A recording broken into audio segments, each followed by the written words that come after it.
নমস্কার বন্ধুরা, অপুর রান্নাবাটি চ্যানেলে আপনাদের স্বাগতম। আমি নিয়ে এসে গেছি একটা নিত্য নতুন রেসিপি নিয়ে। দেখে নিন বন্ধুরা কি বানিয়েছি। হালকা হালকা শীত তো এসেই গেছে, তার সঙ্গে তো ফুলকপি।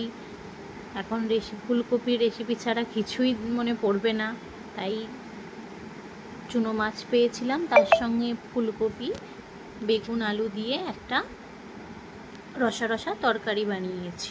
সেটা কিভাবে বানিয়ে নিচ্ছি দেখে নিন। প্রথমে চুনো মাছেতে নুন হলুদ মাখিয়ে রেখেছিলাম।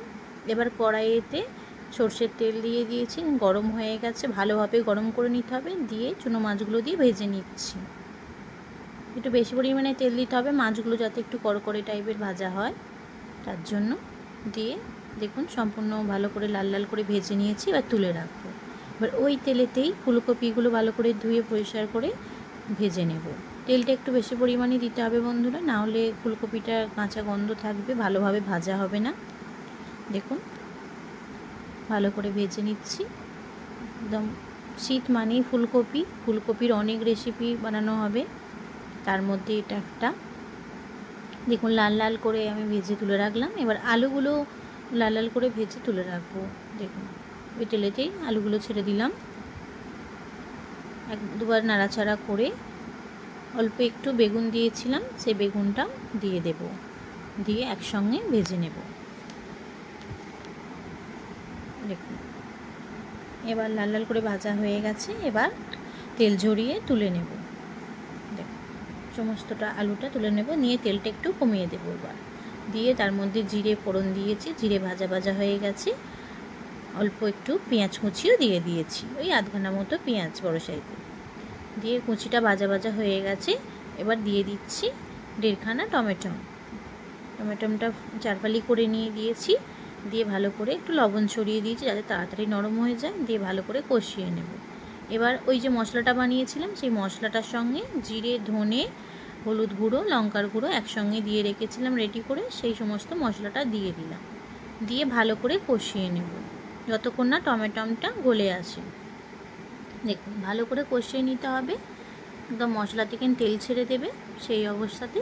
এবার আমি ভাজা কপি আলু বেগুনটা দিয়ে দেব। দিয়ে ভালো করে একদম কষিয়ে নেব। বন্ধুরা আমার ভিডিও যদি আপনাদের ভালো লেগে থাকে লাইক কমেন্ট শেয়ার করবেন। ফেসবুক থেকে দেখলে ফলো করবেন, ইউটিউব থেকে দেখলে সাবস্ক্রাইব করবেন। দেখুন ভালোভাবে কষানো হয়ে যাচ্ছে, একদম মশলা গায়ে লেগে গেছে। এবার দিয়ে দিচ্ছি ধনে পাতা দিয়ে বেশি পরিমাণে ধনে পাতা দিতে হবে একটু। দিয়ে ভালো করে কষিয়ে নিতে হবে আর একবার। দেখুন দেখুন এবার দিয়ে দেব হালকা কুসুম গরম জল। দিয়ে একদম ডুবো ডুবো করেই দেব।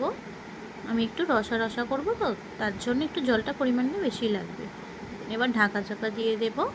দিয়ে কিছুক্ষণ ফুটে উঠবে। দেখুন ওই 15 মিনিট মতো ফুটিয়ে নিয়েছি। দেখুন কপি আলু দুটোই মোটামুটি সেদ্ধ হয়ে গেছে।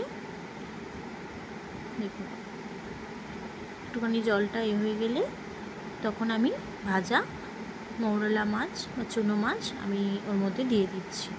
দিয়ে একটু ফুটিয়ে নেব।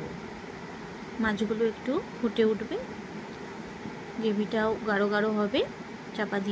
চাপাটা খুলে নিয়ে এবার দেখুন রসা রসা হয়েই গেছে। তখন গরম মশলা আর ধনে পাতা কুচি দিয়ে আমি একদম নাড়াচাড়া করে ফুটিয়ে নেব।